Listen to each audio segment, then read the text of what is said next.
নিশ্চয়ই তোমরা যে যেখানে রয়েছো ভালো রয়েছো, সুস্থ রয়েছো। তোমাদের অনলাইন ক্লাসের বিভিন্ন টপিকস নিয়ে আলোচনা করার চেষ্টা করে যাচ্ছি। তারই ধারাবাহিকতায় আজকে রসায়নের একটি গুরুত্বপূর্ণ জিনিস, অধ্যায়ের একটি গুরুত্বপূর্ণ বিষয় নিয়ে তোমাদের সম্মুখে হাজির হয়েছি এবং সে জিনিসটি তোমাদের সম্মুখে উপস্থাপন করার চেষ্টা করব। প্রিয় শিক্ষার্থী, তোমরা বোর্ডে দেখতে পাচ্ছ যে আমরা আজকে যে বিষয়টি নিয়ে আলোচনা করব সেই বিষয়টি হচ্ছে সালফার উত্তোলন এবং সালফিউরিক অ্যাসিড প্রস্তুত প্রণালী। প্রিয় শিক্ষার্থীবৃন্দ, তোমরা জানো যে সালফার হচ্ছে একটি খনিজ অধাতু এবং এটি খনিজ পদার্থ হিসেবে মাটির অনেক গভীরে পাওয়া যায়। সালফার এই অধাতুটা পাওয়া যায় খনিজ পদার্থ হিসেবে মাটির অনেক গভীরে, এবং এই সালফারকে মাটির গভীর থেকে এটাকে তুলে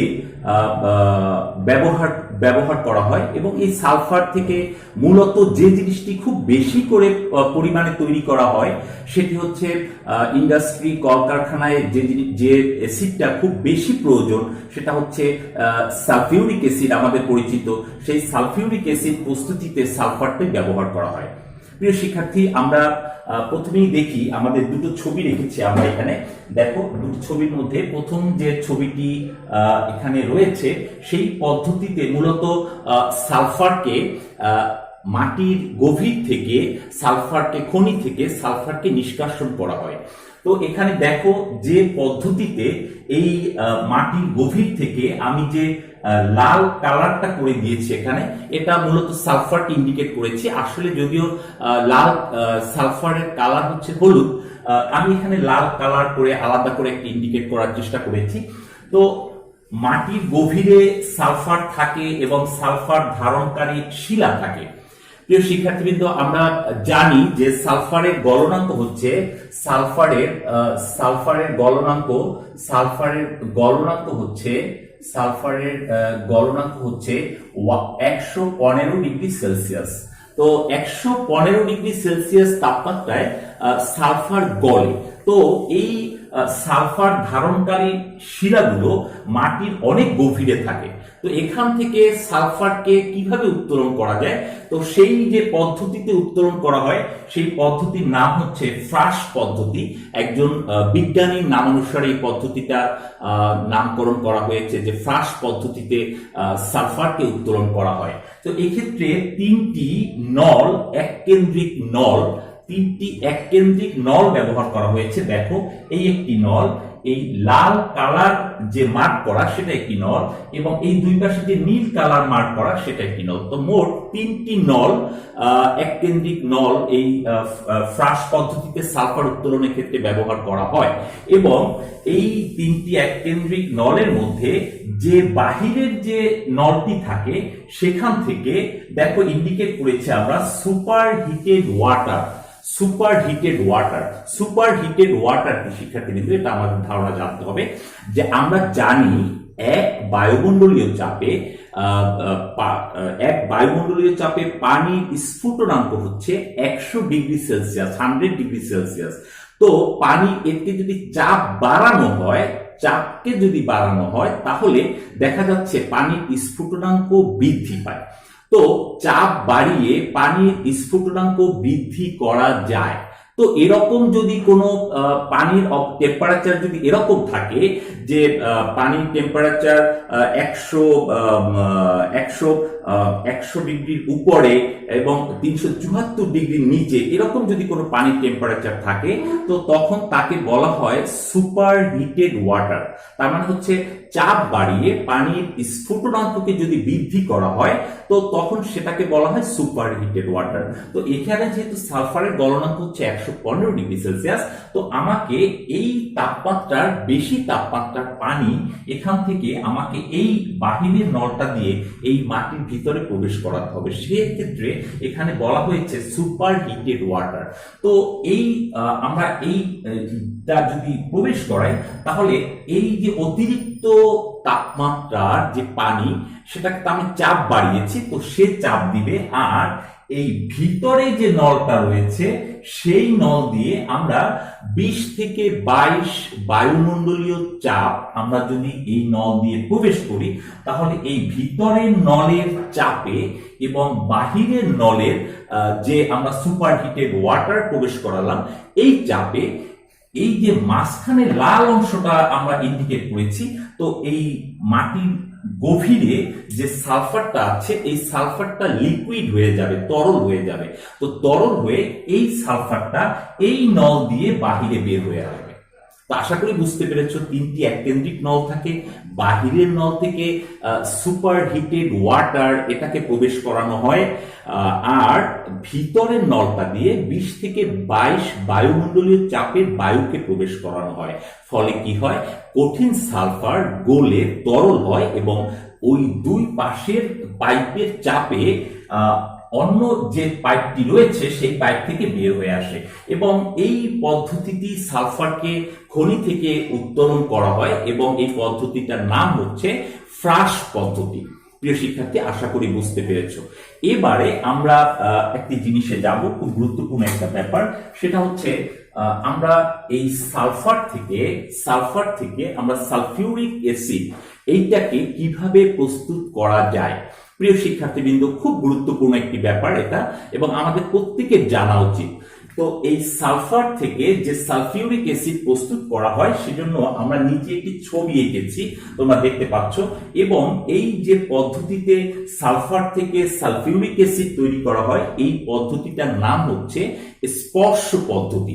এই পদ্ধতিটার নাম হচ্ছে কি পদ্ধতি বলো? স্পর্শ পদ্ধতি। তো এই শিল্প কলকারখানায় কঠিন সালফারের সলিড অবস্থা, সেই কঠিন সালফার থেকে সেখান থেকে তরল সালফিউরিক অ্যাসিডটা যেভাবে তৈরি করা হয় সেটা মূলত এই ছবির মাধ্যমে দেখানো হয়েছে, এবং এটা আমরা এখন আলোচনা করব। প্রিয় শিক্ষার্থীবৃন্দ, দেখো এখানে তিনটি স্টেপের কথা খেয়াল রাখবে। একটি হচ্ছে এই স্টেপ যেখানে বার্নার লেখা রয়েছে, এই স্টেপটা, আরেকটি স্টেপ হচ্ছে এখানে, এবং আর সর্বশেষ স্টেপটি হচ্ছে এখানে। তার মানে আমরা কঠিন সালফার থেকে তরল সালফিউরিক অ্যাসিড প্রস্তুত করতে গেলে আমাকে তিনটি স্টেপে এই প্রস্তুত প্রণালীটা আমরা মনে রাখতে পারি। প্রথমেই দেখো, প্রথমে কঠিন সালফারকে এবং শুষ্ক বায়ু, মানে যে বাতাসে কোনো জলীয় বাষ্প নেই সেটাকে আমরা বলছি শুষ্ক বায়ু। সালফার এবং শুষ্ক বায়ু এটাকে যদি একটি চুল্লিতে আমরা উত্তপ্ত করি, তো তখন যে বিক্রিয়াটা হচ্ছে সেটা হচ্ছে স্টেপ 1 এর বিক্রিয়া। প্রিয় শিক্ষার্থী দেখো, স্টেপ 1 ধাপ 1 এখানে একটি বিক্রিয়া হবে। কার সাথে বলো? সালফার আর অক্সিজেনের সাথে একটি বিক্রিয়া হবে। বিক্রিয়া হয়ে সালফার ডাইঅক্সাইড উৎপন্ন হবে। তো এই সালফার ডাইঅক্সাইড এখানে উৎপন্ন হলো প্রথম স্টেপে। প্রিয় শিক্ষার্থী, এই সালফার ডাইঅক্সাইড কে আমরা সাথে আরো কিছু অক্সিজেন, সালফার ডাইঅক্সাইডের সাথে যদি কিছু অক্সিজেন আমরা মিক্সড করি, এবং সেটা মিক্সড করে যদি আমরা আরেকটা কনভার্টারের মধ্যে নেই, যে কনভার্টারের মধ্যে কি থাকবে দেখো, ভ্যানাডিয়াম পেন্টাঅক্সাইড, এটা একটা প্রভাবক, এবং যে কনভার্টারের টেম্পারেচার থাকবে 450 ডিগ্রি সেলসিয়াস। তো সেই কনভার্টারে কি হবে, সেই কনভার্টারে এই সালফার ডাইঅক্সাইড অতিরিক্ত অক্সিজেনের সাথে, যদি আরো অক্সিজেনের সাথে মিক্স করি সালফার ডাইঅক্সাইডকে, তো সে সালফার ট্রাইঅক্সাইড উৎপন্ন করবে। তো দ্বিতীয় স্টেপের বিক্রিয়াটা কি? দ্বিতীয় স্টেপের বিক্রিয়াটা হচ্ছে সালফার ডাইঅক্সাইড অক্সিজেনের সাথে ভ্যানাডিয়াম পেন্টাঅক্সাইডের উপস্থিতিতে এবং 450 ডিগ্রি সেলসিয়াস তাপমাত্রায় সালফার ট্রাইঅক্সাইড উৎপন্ন করবে। তো আমরা স্টেপ 2 তে আমরা এটা লিখতে পারি, দেখো স্টেপ 2 তে আমরা লিখতে পারি সালফার ডাইঅক্সাইড প্লাস অতিরিক্ত অক্সিজেনের সাথে বিক্রিয়া করে কি উৎপন্ন করবে বলো? সালফার ট্রাইঅক্সাইড উৎপন্ন করবে। প্রিয় শিক্ষার্থী দেখো, এখানে আমরা যদি সমতাকরণ করি তাহলে এখানে আমরা 2 দিতে পারি, আর এখানেও একটা 2 দিতে পারি। তো দেখো আমরা ফার্স্ট স্টেপে সালফার অক্সিজেনের সাথে বিক্রিয়া করে সালফার ডাইঅক্সাইড উৎপন্ন করলো, দ্বিতীয় স্টেপে সালফার ডাইঅক্সাইড অক্সিজেনের সাথে বিক্রিয়া করে সালফার ট্রাইঅক্সাইড উৎপন্ন করলো। এখানে কিন্তু কন্ডিশন কি রয়েছে বল, দেখো এখানে কন্ডিশনটা আমরা যদি একটু লিখি তাহলে দেখো এখানে কন্ডিশন হচ্ছে ভ্যানাডিয়াম পেন্টাঅক্সাইড V2O5 আর টেম্পারেচার হচ্ছে 450 ডিগ্রি সেলসিয়াস, তাহলে উৎপন্ন হচ্ছে সালফার ট্রাইঅক্সাইড। প্রিয় শিক্ষার্থী, আমরা স্টেপ 1 দেখলাম এবং স্টেপ 2 দেখলাম। এবার দেখো স্টেপ 3 তে কি হচ্ছে, এই সালফার ট্রাইঅক্সাইড এখান থেকে বের হয়ে এই চেম্বারে গেল। এখন প্রিয় শিক্ষার্থী খেয়াল করো, সালফার ট্রাইঅক্সাইড যদি আমরা সরাসরি সালফার ট্রাইঅক্সাইডের সাথে যদি সরাসরি আমরা জলীয় বাষ্প বা পানির সাথে বিক্রিয়া করাই তাহলে আমাদের সালফিউরিক অ্যাসিড উৎপন্ন হবে। কিন্তু আমরা এই পদ্ধতিতে যাব না। কেন যাব না এটাও আমাদেরকে জানতে হবে। সেটা হচ্ছে সালফার ট্রাইঅক্সাইড পানির সাথে বিক্রিয়া করে যে সালফিউরিক অ্যাসিডটা উৎপন্ন করবে, এই সালফিউরিক অ্যাসিডটা হচ্ছে বাষ্পীয় সালফিউরিক অ্যাসিড। বল এটা কি সালফিউরিক অ্যাসিড, বল বাষ্পীয় সালফিউরিক অ্যাসিড। তো আমরা কলকারখানায় যেহেতু সালফিউরিক অ্যাসিড তৈরি করব, সেখানে যদি প্রচুর পরিমাণ বাষ্প হয় তো সেখানে কাজ করা কষ্টদায়ক, এবং আমরা যে সালফিউরিক অ্যাসিডটা মূলত বিভিন্ন প্রোডাক্ট তৈরিতে বা বিভিন্ন ইন্ডাস্ট্রিতে ব্যবহার করি, সেটা হচ্ছে লিকুইড সালফিউরিক অ্যাসিড। তো এই যে সালফার ট্রাইঅক্সাইড পানির সাথে বিক্রিয়া করে সালফিউরিক অ্যাসিড উৎপন্ন হয় ঠিকই, কিন্তু এই সালফিউরিক অ্যাসিডটা হচ্ছে বাষ্পীয়। তো এজন্য আমরা এই পদ্ধতিতে যাব না, আমরা এই পদ্ধতিতে করব না। তো আমরা কি করব, দেখো আমরা যেটা করব স্টেপ 3 তে, এই স্টেপ 3 তে যেটা করব সেটা হচ্ছে, দেখো স্টেপ 3 এখানে কি হচ্ছে, এখানে কিন্তু ঘন সালফিউরিক অ্যাসিড রয়েছে, ঘন সালফিউরিক অ্যাসিড রয়েছে। তো দেখো সালফার ট্রাইঅক্সাইড এখান থেকে এই চেম্বারে এসেছে। তো এখানে এই বাষ্প এবং ঘন সালফিউরিক অ্যাসিড এর সাথে বিক্রিয়া করে, এই ঘন সালফিউরিক অ্যাসিডের সাথে এই সালফার ট্রাইঅক্সাইড বিক্রিয়া করে একটা ধূমায়মান সালফিউরিক অ্যাসিড তৈরি করে, সেটার নাম হচ্ছে ওলিয়াম। দেখতে পাচ্ছ তোমরা H2SO7। প্রিয় শিক্ষার্থী, তাহলে কি হচ্ছে এই স্টেপে এই যে সালফার ট্রাইঅক্সাইডটা যাচ্ছে, এই সালফার ট্রাইঅক্সাইড কার সাথে বিক্রিয়া করবে বলো? এই সালফার ট্রাইঅক্সাইড এই যে ঘন সালফিউরিক অ্যাসিডটা আমরা এখান থেকে দিলাম, সেই ঘন সালফিউরিক অ্যাসিডের সাথে যদি আমরা বিক্রিয়া করে তাহলে কি হচ্ছে, দেখো ঘন সালফিউরিক অ্যাসিড দ্বারা যদি শোষিত করা হয় তাহলে কি উৎপন্ন হবে, দেখো H2SO7। মনে রাখা সহজ, দেখো হাইড্রোজেন 2টা, তো আমরা হাইড্রোজেন 2টা দিলাম, সালফার একটা 2টা, তো আমরা সালফারও দিলাম 2টা, অক্সিজেন 4টা আর 3টা 7টা, এই জন্য আমরা দিলাম অক্সিজেন। আমরা স্টেপ 3 তে আমরা কি করেছি, দেখো আমরা সালফার ট্রাইঅক্সাইড সালফিউরিক অ্যাসিডের সাথে ঘন সালফিউরিক অ্যাসিড দ্বারা সালফার ট্রাইঅক্সাইড শোষিত হয়ে এখানে ওলিয়াম উৎপন্ন হয়েছে। ওলিয়াম যেটার সংকেত হচ্ছে H2SO7 এবং যেটাকে আমরা বলি ধূমায়মান সালফিউরিক অ্যাসিড, এবং এটার সংকেত তোমরা মনে রাখতে পারবে প্রিয় শিক্ষার্থী। কিন্তু দেখো এখানে সালফার 2টা, হাইড্রোজেন 2টা এবং অক্সিজেন 7টা, সেখান থেকে আমরা দেখতে পারি। এরপরে কি হবে, এই ওলিয়াম যখন পানির সাথে বিক্রিয়া করবে, পানির সাথে ওলিয়াম মিক্সড হয়ে আমাদের যে কাঙ্ক্ষিত জিনিসটা যেটা হচ্ছে তরল সালফিউরিক অ্যাসিড, যেটা আমরা ইন্ডাস্ট্রিতে ব্যবহার করব, সেই তরল সালফিউরিক অ্যাসিডটা পাওয়া যাবে। সেক্ষেত্রে আমরা স্টেপ 4 আমরা এটাকে লিখতে পারি, দেখো স্টেপ 4 আমরা লিখতে পারি এই যে ওলিয়ামটা উৎপন্ন হয়েছে H2SO7, সে যদি আমরা পানির সাথে বিক্রিয়া করাই, পানির সাথে সে মিক্সড হয়ে কি উৎপন্ন করবে বলো? আমাকে সালফিউরিক অ্যাসিড উৎপন্ন করবে, এবং এই সালফিউরিক অ্যাসিডটা হচ্ছে তরল সালফিউরিক অ্যাসিড, যেটা ইন্ডাস্ট্রিতে ব্যবহার করা হয়। তাহলে প্রিয় শিক্ষার্থীবৃন্দ, 4টা স্টেপে কঠিন সালফার থেকে তরল সালফিউরিক অ্যাসিড প্রস্তুত করা হয়, এবং এই পদ্ধতিটার নাম হচ্ছে স্পর্শ পদ্ধতি। আশা করি প্রিয় শিক্ষার্থীবৃন্দ তোমরা এই ছবির মাধ্যমে বুঝতে পেরেছো এবং তোমরা এটা মনে রাখবে। এই সালফার থেকে, কঠিন সালফার থেকে সালফিউরিক অ্যাসিড প্রস্তুত প্রণালী স্পর্শ পদ্ধতিতে এটা খুব গুরুত্বপূর্ণ এবং প্রত্যেকের আমাদের জানা দরকার। প্রিয় শিক্ষার্থীবৃন্দ, এবার আমরা চলে যাব আরেকটা জিনিসে, যেটা হচ্ছে যে এই সালফিউরিক অ্যাসিডের কিছু ধর্ম রয়েছে।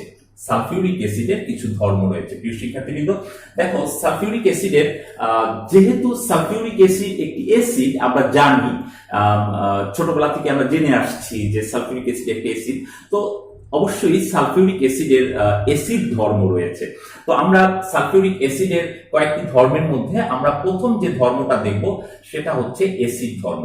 প্রিয় শিক্ষার্থীবৃন্দ, আমরা জানি যে কোনো অ্যাসিড যদি কোনো ক্ষারের সাথে বিক্রিয়া করে, যে কোনো অ্যাসিড ক্ষারের সাথে বিক্রিয়া করলে অবশ্যই লবণ এবং পানি উৎপন্ন করবে এবং এটাকে বলা হয় প্রশমন বিক্রিয়া।